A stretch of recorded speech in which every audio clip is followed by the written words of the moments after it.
film is about a guy who's in a bit of a sticky situation. His wife is serving a stint in prison for sleeping with a minor, and he's left to raise his 18-month-old son, their 18-month-old son, alone until his wife finishes the term.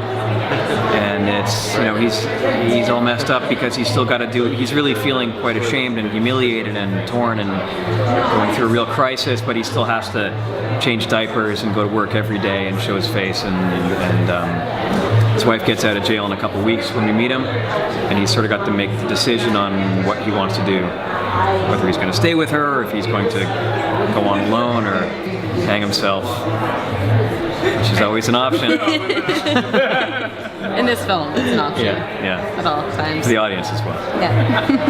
And your Well, I play the wife, so I'm basically in prison waiting to get out and waiting to see what my husband's answer is, really sort of hanging there.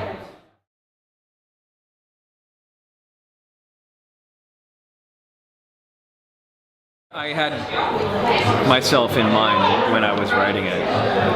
That might have been foolhardy, or it might have been ambitious, but it worked out for me.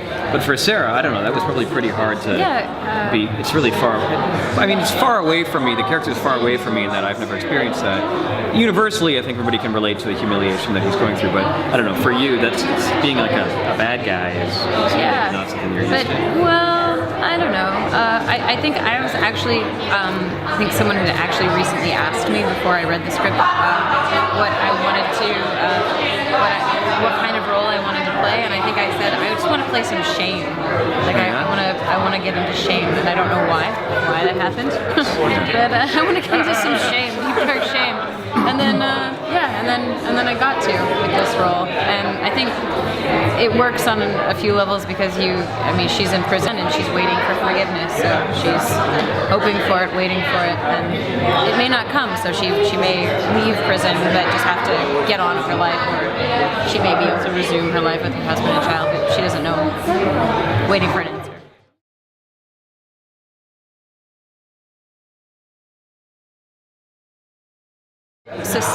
Thriller. Thriller, Yeah. a romantic suspense thriller, and a romantic thriller, and I think that's exactly what it is. It's like, it's about.